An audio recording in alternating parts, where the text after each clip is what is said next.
We have learned from both presidents that the negotiations are nearing the final stages. Our WPBF 25 news team is live outside Mar-a-Lago with coverage from all angles of the critical meeting. We begin with our Yasmin Julmis with the latest on the peace talks. Yasmin? That's right, Felicia. And as you just heard, President Trump and President Vladimir Zelensky debriefing on what took place today, saying that no ceasefire talks have happened, or at least no ceasefire agreements. But that is the very latest. We're continuing to follow everything for you here. President Trump welcoming President Vladimir Zelensky right here at Mar-a-Lago around 1:30 today to further those talks of ending the nearly 4-year-long war between Russia and Ukraine.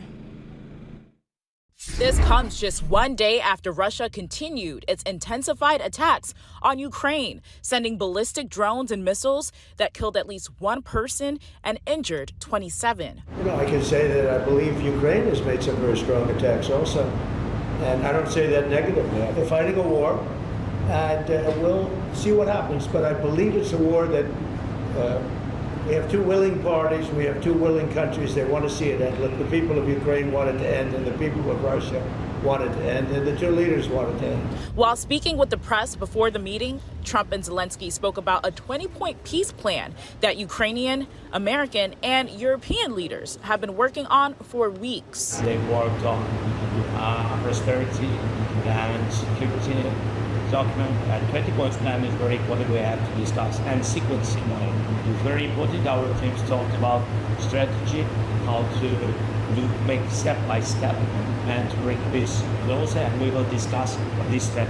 Zelensky said there are territorial concessions in that plan. Trump said he spoke with Russian President Vladimir Putin prior to Zelensky's arrival to Mar-a-Lago, and he mentioned he would call Putin again following the meeting. Putin has made it clear that he wants the areas in 4 key regions that Russia has captured in Ukraine to be recognized as Russian territory.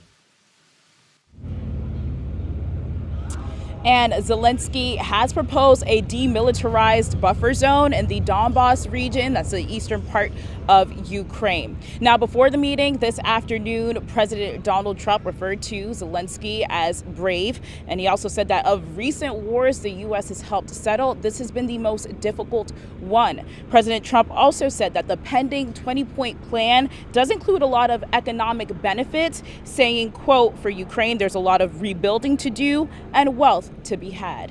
Near Mar-a-Lago, Yasmin Julmis, WPBF 25 News.